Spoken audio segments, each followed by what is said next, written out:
Log on, tune in, find out. Another good idea from Cambridge.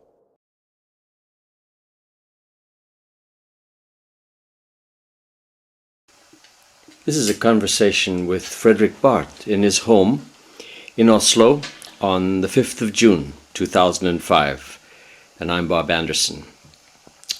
Fredrick, if I may call you that, I'm delighted to be here, and I love the elevation, I love the view, and it's a great honor finally to meet you. Perhaps we should be clear that we can ramble in the conversation, and then if those who are more linear have a more linear interest, we can reconstruct and put cut and paste, and so there's no sort of this shouldn't be obtrusive.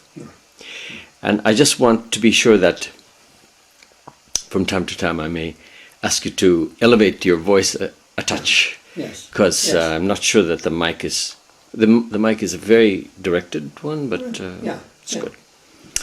Maybe it's a good idea to start by asking what it was as you approached your undergraduate studies that drew you towards anthropology, if that was the stage where you were drawn. Yes. Let's see. As a boy, I was interested in zoology, like many boys are. And I discovered evolution, and I discovered paleontology, and that's really my childhood or boyhood orientation. And then my father was a geochemist, and he was asked shortly after the end of the war to be visiting professor in Chicago. So I had just finished my high school, whatever you would call it, and I went along with him. So I got into the University of Chicago and started with paleontology and anthropology, thinking about human evolution, and then very quickly in the course of a couple of years sort of moved through the spectrum of American anthropology and ended up on the social end of it. Really? This would be approximately what year? 46 to 49. And that movement along the spectrum, can you remember any particular people that were like signposts or guides? Well, Chicago was a marvelous place then. It was doubly marvelous because it was the period of the GIs. So the students were mature and highly motivated, I guess. They still are motivated, but not so mature. No. And so I was with a crowd of very fine people.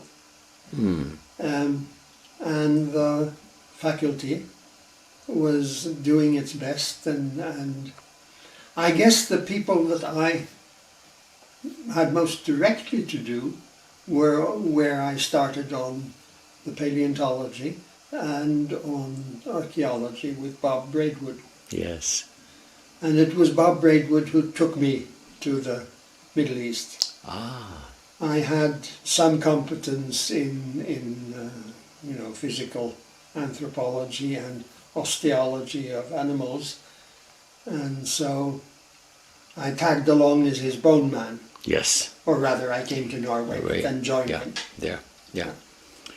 And he was, of course, a real hybrid. He was working on the frontier of bones and paleontology, but also with a keen interest in eventually large civilizational structures. Yes. But at that time, it was the beginnings of agriculture. Yes, that's right. So I was his man on that wing. Excellent. Had Redfield come to Chicago by that stage? Redfield was there, and he was the chair of the department, but he was a rather distant figure. And since I was not a humanist but a scientist, I was never close to him. But he was very influential, of course, on everybody's thinking. Yes. And Sol Tax was at the time an unimportant person. So all his organizing energy went into the department. And he was fun. He was Yes. very, very fine man. And Lloyd Warner was there, That's right. and the sociologist. Irving Goffman was more or less my contemporary, Yes. so I knew him and got a great stimulus from his first book on presentation of self. Self, right. He was supervised, I think, by Edward Shills. Yes, I believe so. Yes. Shills used to talk to me about Goffman Yeah. sometimes, often despairingly, Yeah. because it wasn't the kind of sociology that Shills thought was No. important. But then that suggests a rather nice mix of sociology, anthropology, and history in a way.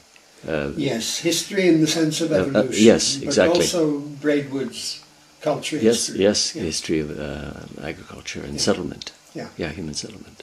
Good, Yeah. good. And all of it suited me very well. I could, I think, have been happily continued in either one of these Right, areas. right. At some point then there must have been a decision to go into graduate studies in anthropology and do fieldwork. Yes. I took it for granted all the time Yes. that I would go into graduate studies. Right, right.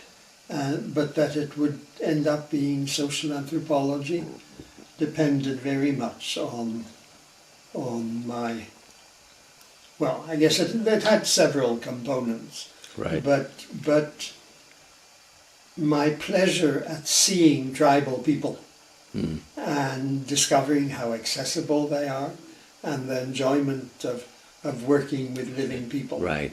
sort of took off from Yes, there. yes, yes. And where did that first experience take place? That was in Iraq on Braidwood's Jarmo excavations in, when would it have been? 51 maybe? Yes, yes. Were there other students along? Was it a kind of group team? Yes, Adams. Oh, Robert Adams. Yes, Rob Adams. he's also my teacher. Yeah. Very. Yeah. He was one of my fellow students there, and there were 2 or 3 more. But I only had a few months there with them in Iraq, and then they left, and I stayed on. I see. I see. Were you at all drawn up towards the mountains, towards the Kurdish area? Yes. Yes. Yes. Yeah. Were you aware at that moment that Edmund Leach had done field work No. in that No. Kurdish-speaking Roanduz? I was not, and of course he wasn't known to anyone then. He was a very, very sort of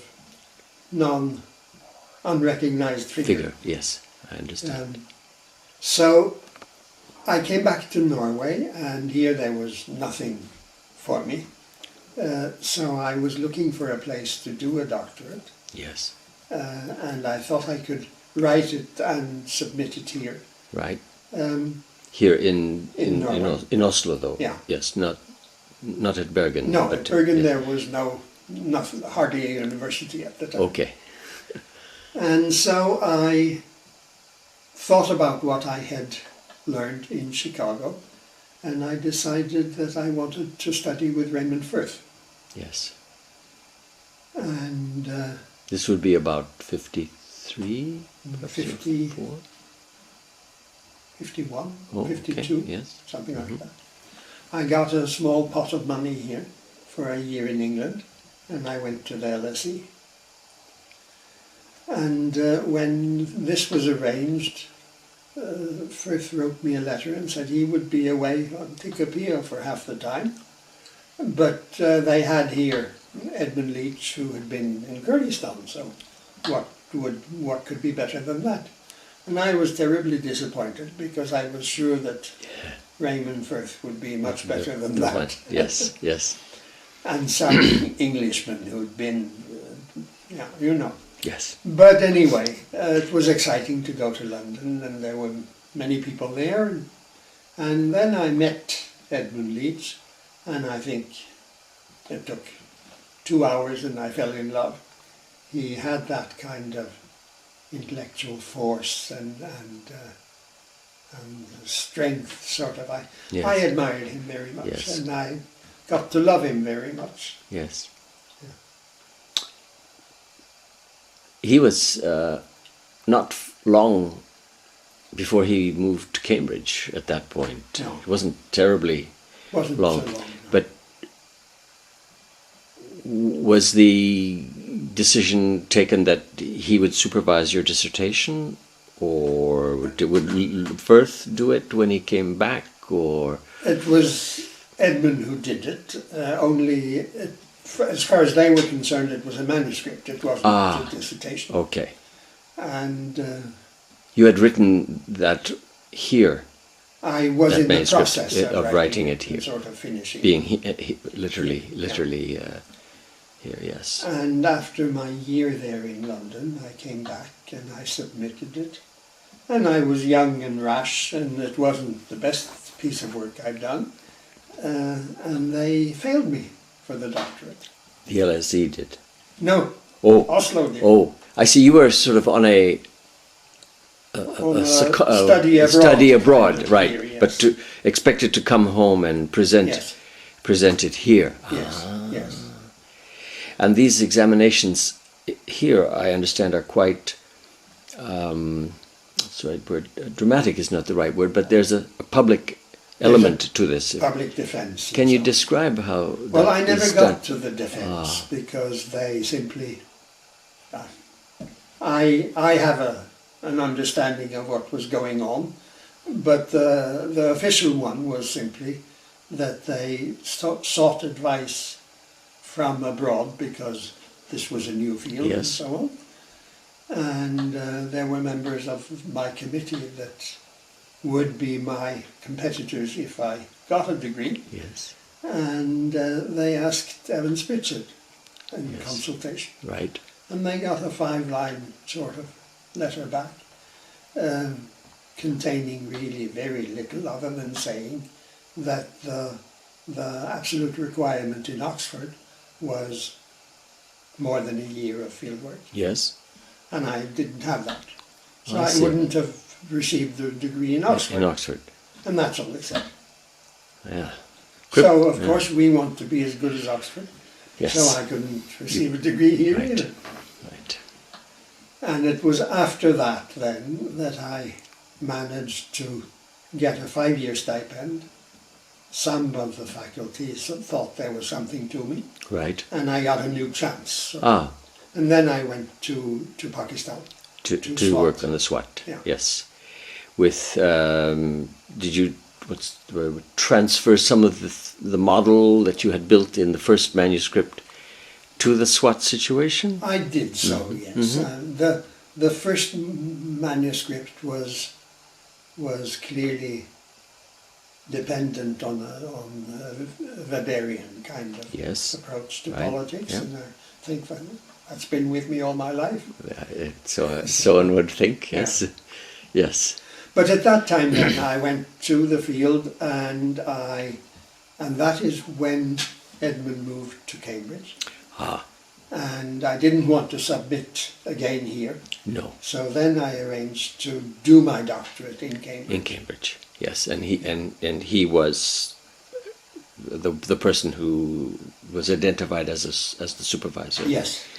And he was very welcoming, and all of Cambridge was, Yeah. again, an extremely fine Yes. intellectual Yes. experience. Yeah. for me. Yeah. An excellent time Yes. to be there. Rather like being at Chicago at that Right. earlier phase. Right. Yeah. Yeah. Yes. You've been very lucky in your timing. Yes. Were there many people that you can remember who came this way, so to speak, from Chicago or from Harvard or New York towards Cambridge, in the way you did? There's a good deal of movement the other way too. Oh, there was quite a bit of. Many of my fellow students from Chicago, in fact, turned out to be there. Elizabeth Bott, Yes, she was at the LSE I see. and remained there and at the Tavistock Institute for a long time. For a long time, yes. And was also a very close friend of Edmund. Yes. and Tom Fowler's was in Oxford, Right. and there must have been a couple of others. Yes. Yeah. Yeah. So I felt almost as if I was part of this This. small wave of Chicago anthropologists going to England. Yes. Very good. So you came back from life with the Pathans. Yes. Um, That must have been in 1954 yes. that I did that field work. It would be hard to imagine anyone living among the Pathans without being changed somewhat by them. Yes, indeed. What kind of effect did this fieldwork experience have on you this time? It confirmed my sense, it may have exaggerated my sense, that political life is struggle, and many people are fighting for advantage, and that this dynamic comes about through thinking strategically. Yes. So I feel that the analytical perspective that I used for the study of Swat Pathans was, yes, it was attractive to me in terms of its intellectual argument, but that is also what people in Swat taught me. Yes. Yeah. Yes. Meaning that they themselves have an awareness Yes. of that this is what political life is. Right. Yes. Right. Yes. They have a very harsh awareness that this is a real struggle Indeed. for survival. And you can lose. You can lose terribly. Yeah. Yes. And nobody will look after you. Yes. You have friends if you can contribute something mutually, Right. but you can't be a free rider Yes. anywhere. Yeah. Dissent gives you certain cards to play, Yes. but you have to play them. Yes. And there are better players and poorer players. Yes. Yes, Yes. indeed. And is the way down, so to speak? One can see how the way up looks, Yeah. but as the way down, you're saying that there's no one there there's no cushion to underneath you. No. No. This work was done at the time that Edmund's political systems is published, and Yes. then I Yes. think put on the table Yes. of public opinion. Did it influence you as a book, or was it too late to influence you much, and was it more the influence of Edmund's reasoning himself? Yes, it was the latter. The latter. It has always influenced me since. Right. I mean, it's a marvelous book, and it carries so many ideas and stimuli for further thinking. So it has influenced me. But for the Pathan work, it was Leach's presence that mattered, Yes. and not the manuscript. Not the book. But of no. course, this was while he was writing it. Yes. So he was full of it, and yeah. Yeah. That's a part of his own evolution that particularly interests me, that moment of the early 50s. Maybe we can come back to that at some other moment. So there you are in Cambridge, coming home and writing your dissertation. Yes. In a very lively milieu. Yes. It was a small group, actually. Yeah. But they were very, very interesting people. Yes. Particularly Jean Lafontaine. Oh, yes. Also the Canadian Bill Dunning, who Yes. was not very well known. Yes. But He was one of my teachers at Is that so? Yeah. University of British Columbia. I was very Yes. fond of him. Yes. He was a fine man. Very gentle, very Yes. very observant. Yes. Yes. I think he worked among the Cree or the Yes. Northern Cree, Ojibwa. Ojibwa, Northern Ojibwa. Yeah. And Martin Southwold was there. Nuri Alman. Nuri Alman came for my second year. He had been in the field and came back. Yes. And that, of course, was a major element in the environment. Mm-hmm. Yeah. At that stage, did you think of staying in Cambridge if it was possible, or what were your thoughts about what step you would take next? I was rather dedicated to a sort of a double commitment to bringing anthropology to Norway. Yes. And myself living in Norway, being a Norwegian. Yes. So this was collecting ideas and strength so that I could do things here. Right. Now we're sitting in a house which you bought, I think, in 1961, but we're not far from the house in which you grew up. Right. So perhaps when I end this, I should, to give atmosphere here, take a picture of the view and perhaps the things that are hanging on the wall. Fine. So in a sense, you're a very local man. Yes. Here. Yes. It's a combination that I value for my own enjoyment. This being very locally rooted and being cosmopolitan. Indeed. Did your father stay on in Chicago as okay? So he spent many of his young years abroad because there wasn't much possibility here. It's a very small country, and it was at the time a very poor country, really, and so you didn't have much career opportunities. So he spent a number of years in Germany, where I was born. Right. And then he had 5 years or something like that in America, in Washington, D.C., in the research institute there. Mm-hmm. And then we were here for my childhood and during the war. And then he spent some years in Chicago. Yes. But back here. And I guess I've simply agreed with him on that kind of pattern. Right. That you participate in the world, but this is where you want to be. Place where you want to be. And is it here that you've been able to encourage others to take follow this path? Yes, indeed. Good. And my 10, 12 years maybe in Bergen was the culmination of that. Right. Because it was a new university and they sort of chose me and gave me the support that I needed. Right.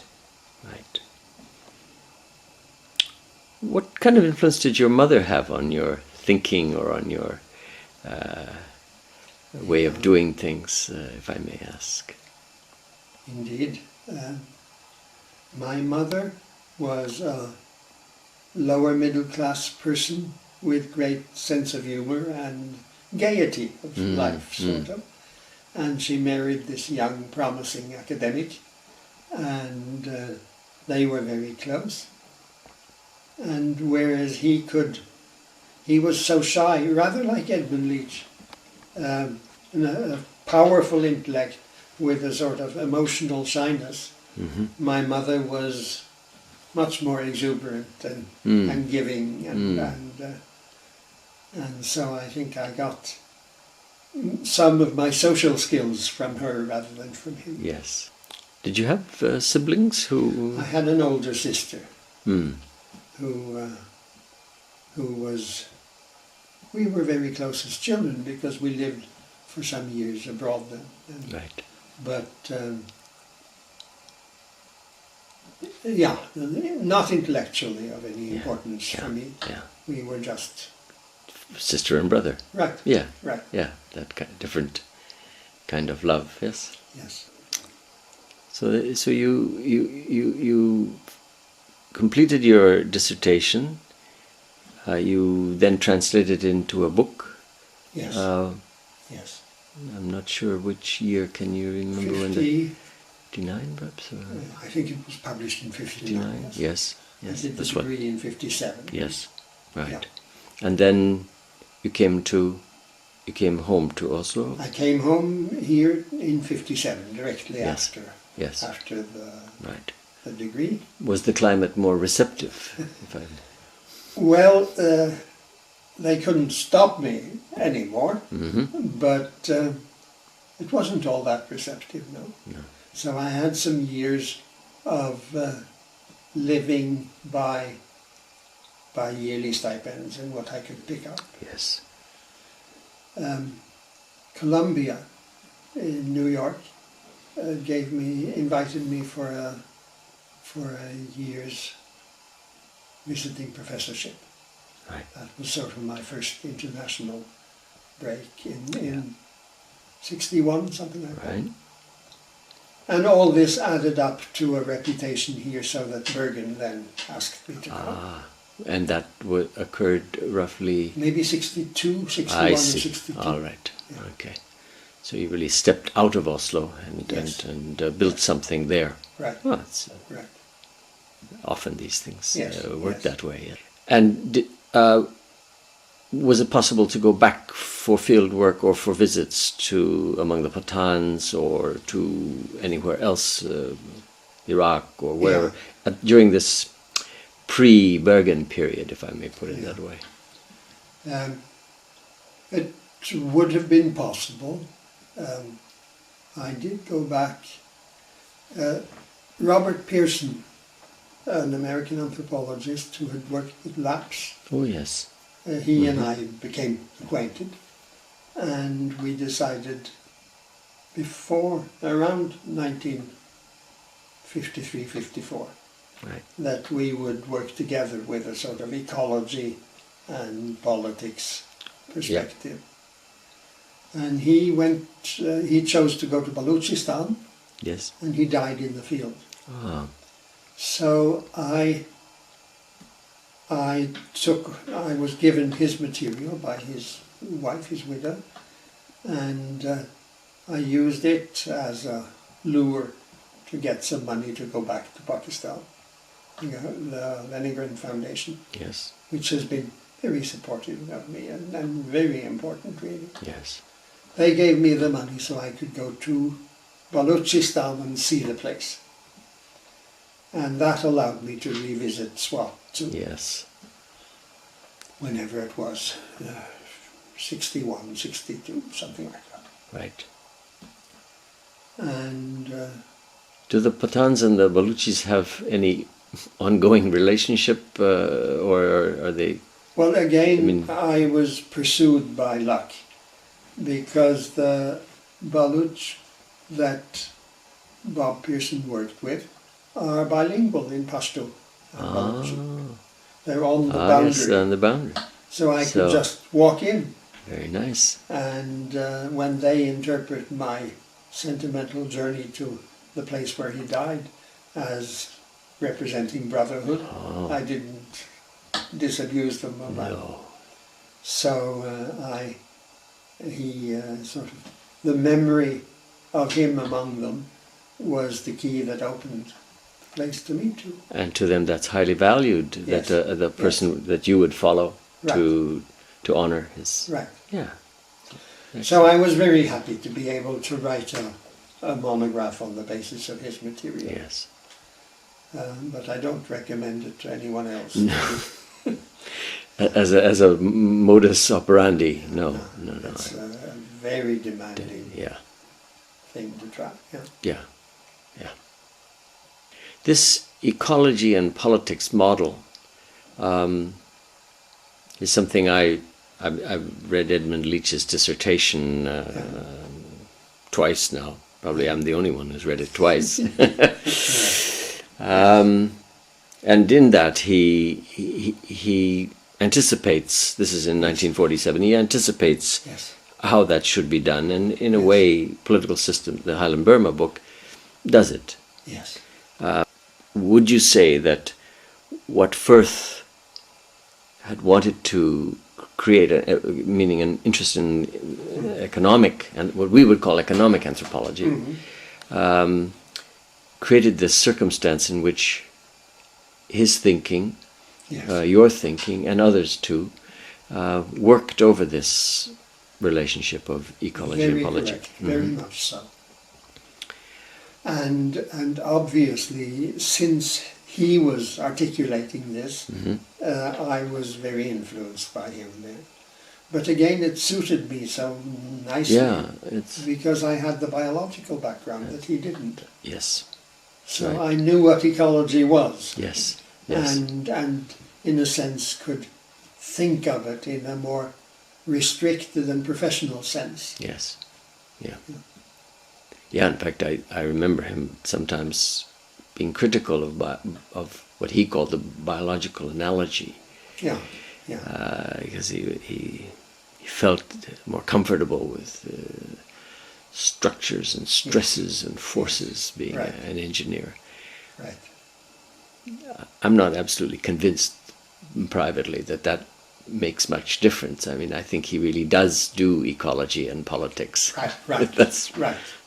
Yes. But I'm sure he would probably have something to say about that. Yeah. What then becomes of that mode of thinking or that model of thinking during the 60s?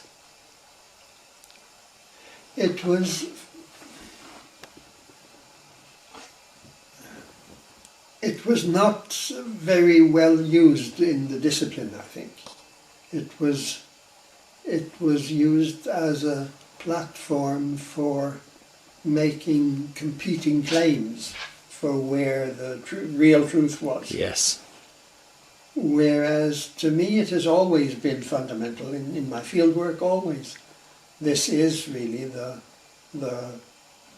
way I frame Yes. local life. Right.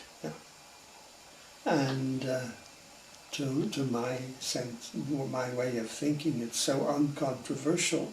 There's no Yeah. alternative. Yes. Really to Right. But it has, for me, it has surely, yes, estranged me to the more rigorous structuralist kind of perspective, because you take something that is fortuitous and complex and dynamic, Yes. and they turn it into something relatively static and intellectualized and oversimplified. Do they oversimplify because they want to, what's the right word, identify only the fundamentals, what they think are the What they think are the fundamentals?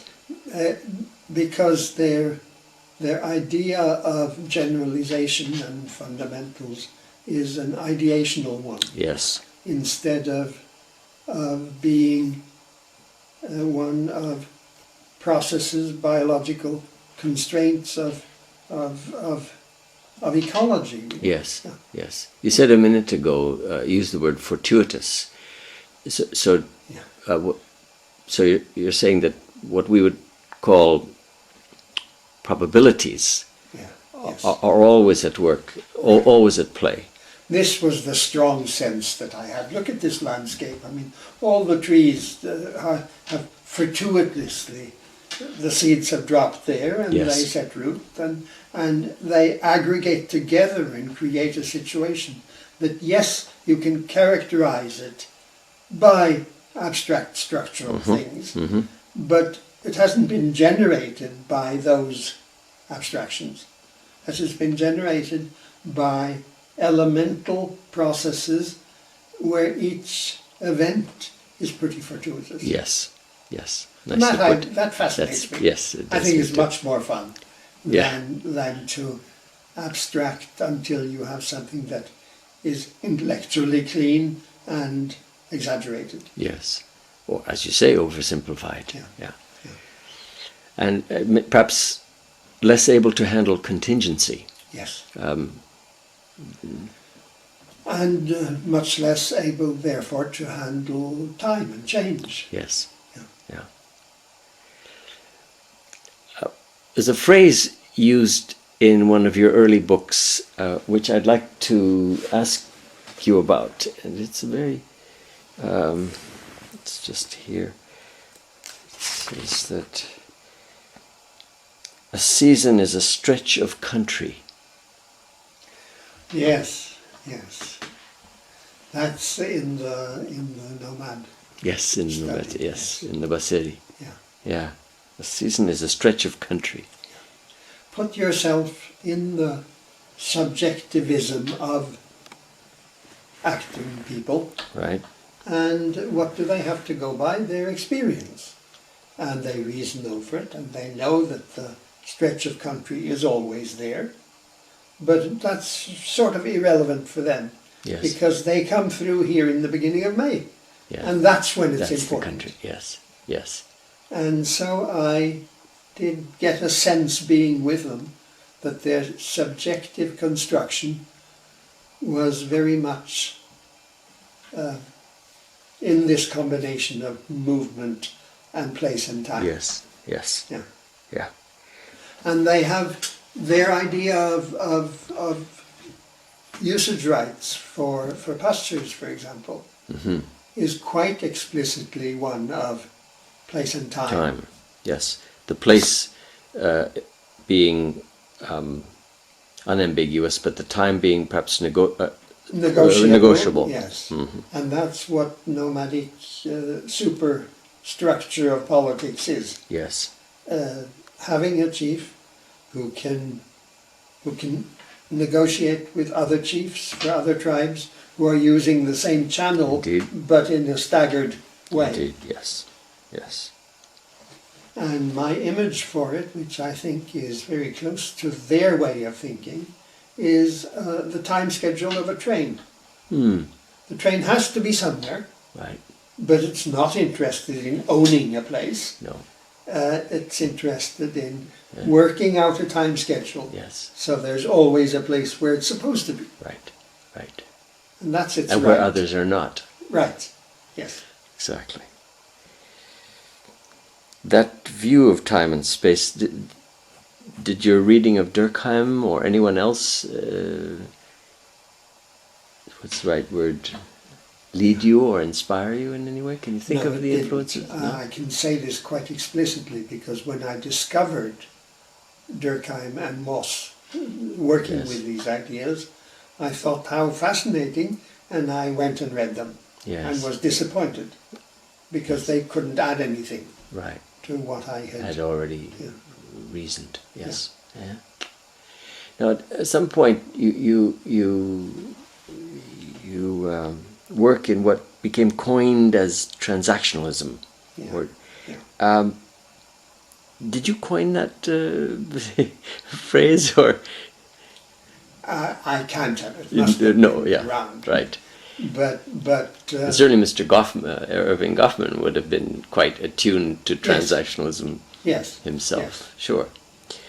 But I was simply looking for a way to conceptualize the systematicity that people impose on their fortuitous relationships. Yes. That was Yes. the idea. Yeah. Yeah. If I could find such a thing, then I would be onto something that I could use in processual terms. Yes.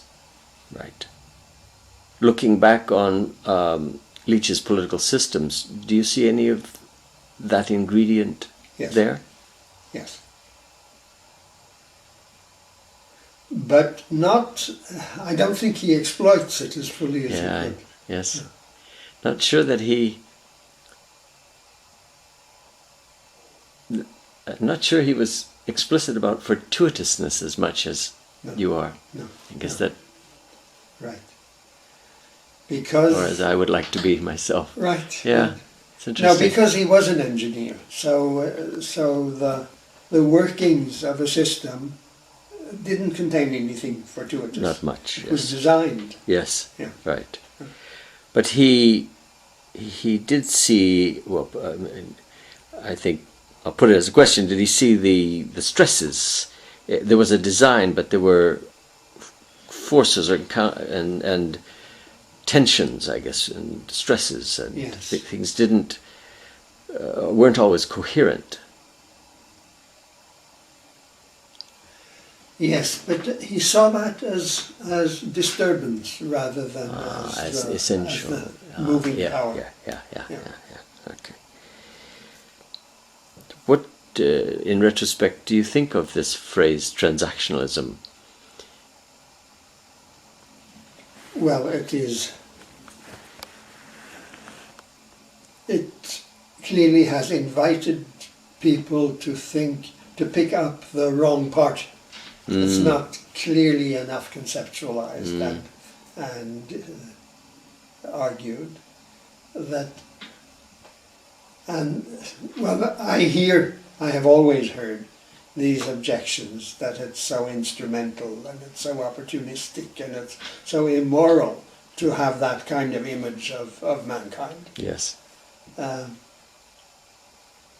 that wasn't my point. Right. My point was that we seek reciprocities. And that's sort of a milder but fuzzier way of saying the same thing. Yes. And I think that most of our basic relationships, all of our basic relationships, are, as social relations, they are built around mutual transactions. Yeah. And there's no way you can escape it, because unless you look to the accounting of it, your social and economic assets will be dissipated. Right. So you have to, and there's nothing immoral about it. It's not trying to make the most out of your grip on others. Yes. It's on the contrary, trying to create a satisfactory, a rich mutual life together. Where your expectations and the expectations of others are in some kind of reciprocal frame. Right. And we construct that frame through the experience of successful transactions with each other. Absolutely. So that's how, using other language, that's how trust is built. Yes. If it's built at all, yeah? Exactly. Yeah. No, I hazard a guess that the process you've just described might ideally have been the Oslo process between the Palestinians and the Israelis. I'd like to think that might embody that very picture. Now, at some point, you move your attention from Pakistan and the edge of Afghanistan, and etc., to the Pacific. Yes. And it's quite a journey. Yes. Can you describe how that came about, and what sort of different approaches might have been in your mind then?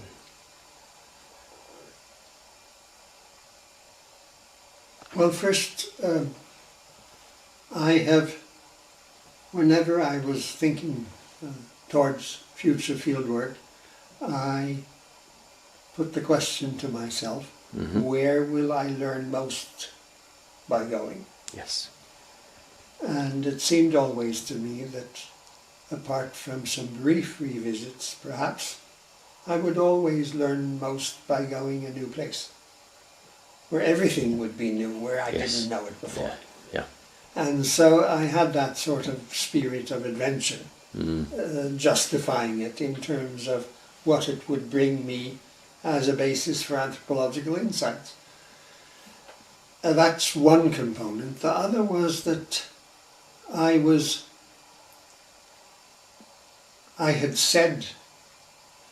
felt some important things about political process, about ecology, about economics in that sense.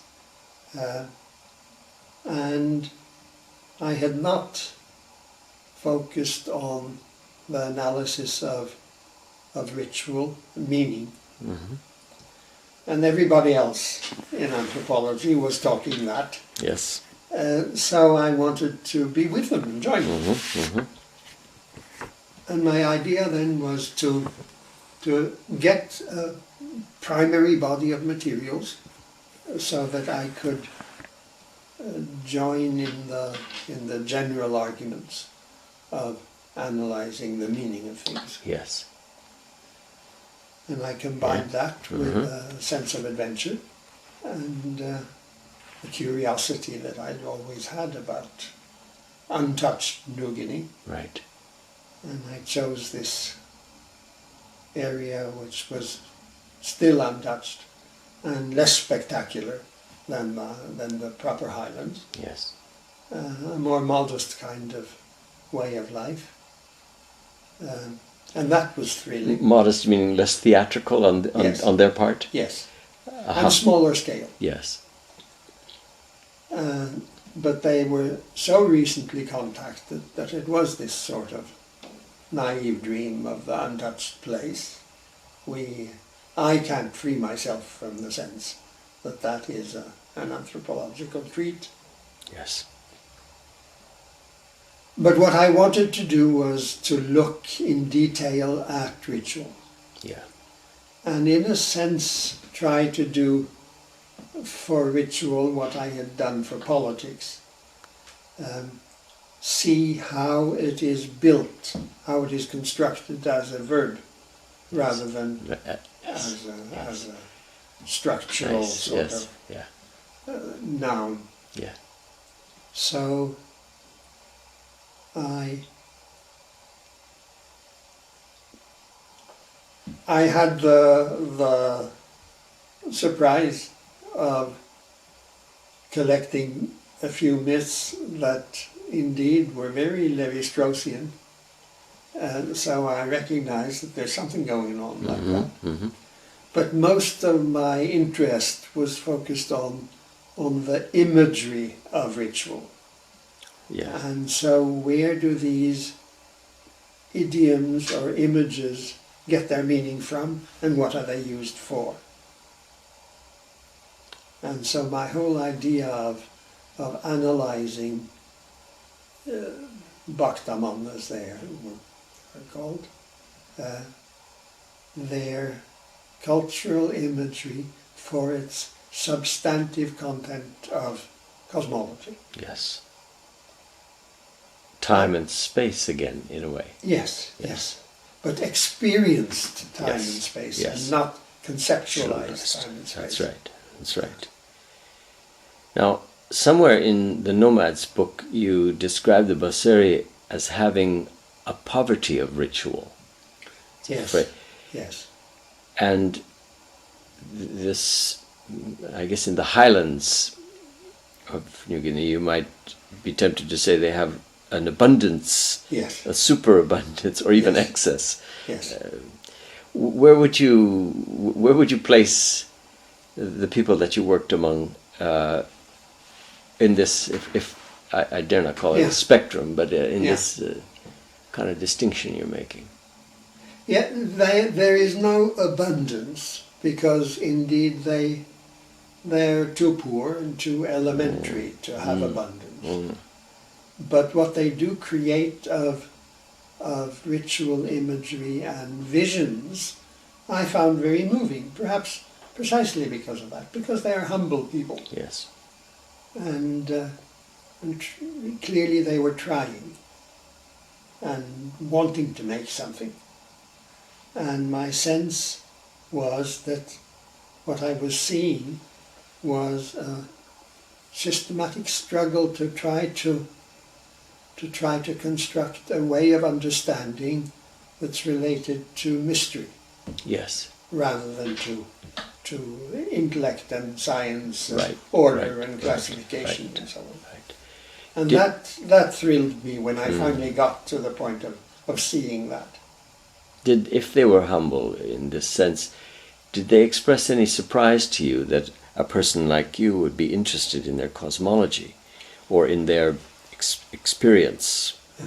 No, they were too unsophisticated to have any such sense. To be, yes. Yeah. Interesting.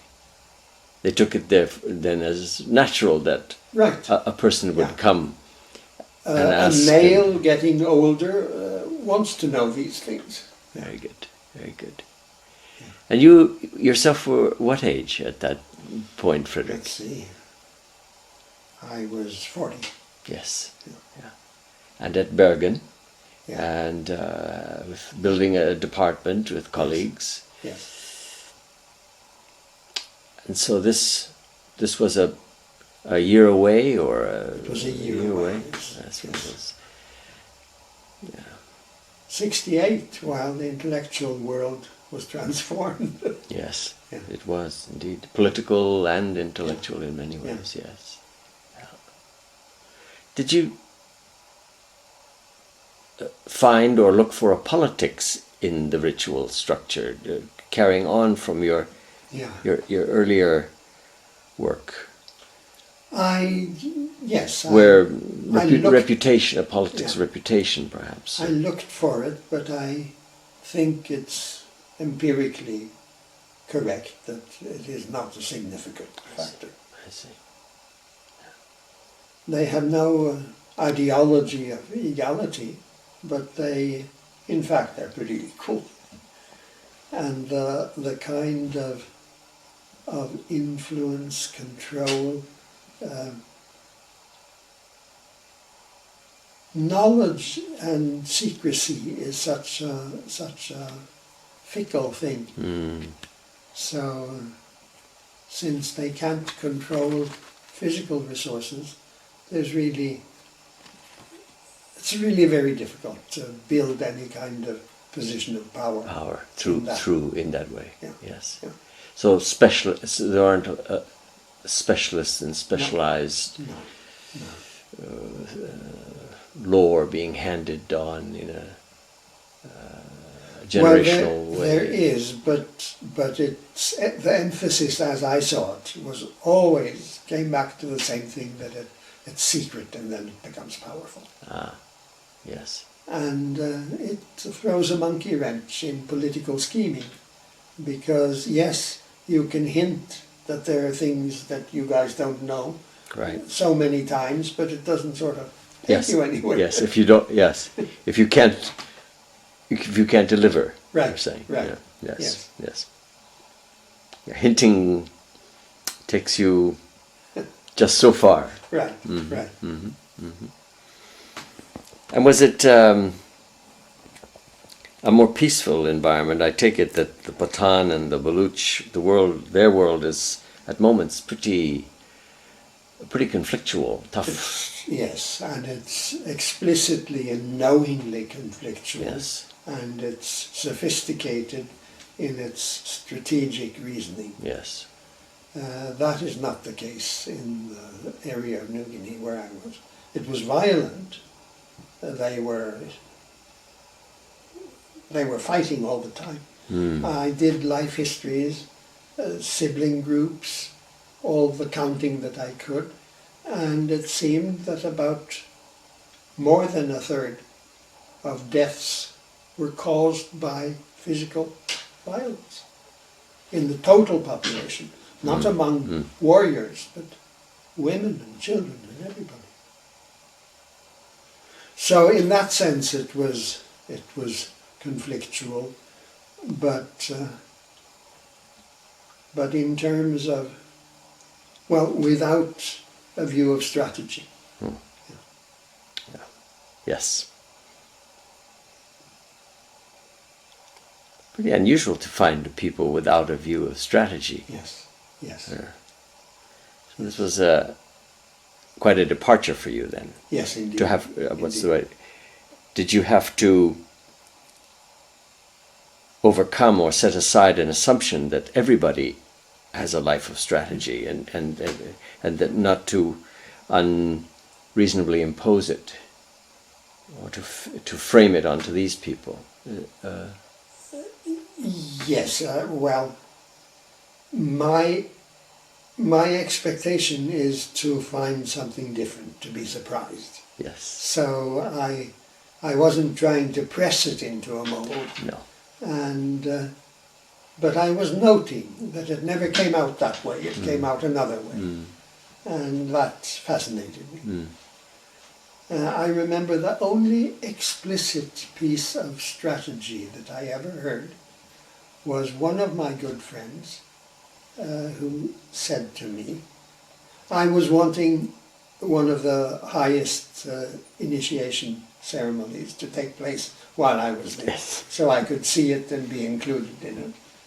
And I was pushing for that, and the fully initiated people recognized that this was what I was doing. And one day he said to me, you know, don't worry about the chief priest. The important man is. Ah, Yeah. interesting. Yeah. So it's not that the strategy is a foreign way of thinking No. entirely, but it has very limited relevance to their life. Yes.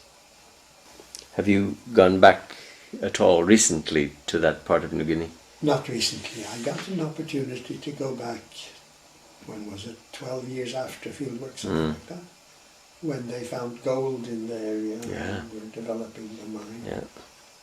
And that was immensely interesting, but then I haven't gone back since. Again, the world is too big. Yeah. I learn more by going somewhere Somewhere else, yeah. But what has become of those parts of Pakistan and those parts of New Guinea is surely an interesting question. It is. And you have this It is. historic grounding, Yeah. which would allow you to Right. measure. Right. So maybe I'm chasing naive thrills rather by going places that I don't know about. Yes. I think it can be argued that I would learn more by going to a couple of those places. I certainly think that one could say that Balochistan and the life of the Pathans, the Pashto-speaking people, has been terribly troubled. Yes. Terribly troubled, and so. What do you think has happened to their way of doing conflict? Their instrumental process within this bigger militarized context? No, I hope that they are experiencing that they have to find ways of limiting, dampening this intensity of confrontation. Because their normal way of responding is escalation. Yes. And that has been obviously very, very destructive in their life. I don't know. I would have to go there, yes, and listen to the kind of discourse that they engage in. Yes. And right. I don't have the material. No, right. But it looks as if they are pretty unchanged from the outside. Yes. I was thinking seriously of going back maybe 10 years ago or something, but quite frankly I'm afraid of these anti-personnel mines. Yes. When I do field work I wander all over the place. I don't want to follow the tracks that they have cleared. Right. That's right. So you're not the ideal person in that environment. No. You won't live long. No. And many of them have lost their limbs too. Indeed, yes. Very many. Well, I'm not at all finished. I shall say on the tape, thank you very much. And we hope that you will be happy to see it on the web. Indeed, yes. You can Yes. take a look at it before then, though, certainly. Yeah. But we'd like to put it on the web where people from all over the world can now access it. Yes. That It's an extraordinary change of access. Yes. You yourself don't do email, perhaps? No. No, but you look at things on the web. Very rarely. Yeah. I've stayed out of it simply protect my time. Right. Right. But that obviously limits me now, increasing so. I'm in Fredrick Barth's beautiful living room. I'm getting the cactus, the bougainvillea, Mr. Barth himself, and the carpet.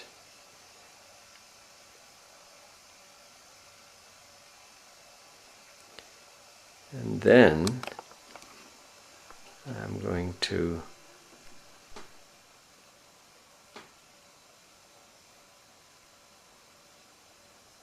look out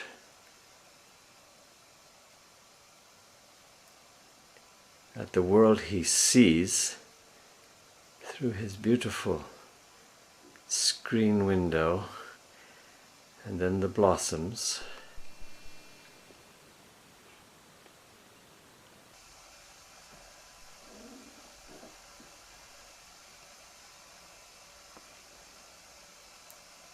Trees. And this picture is essential for his remark about the trees and the forest and the role of fortune.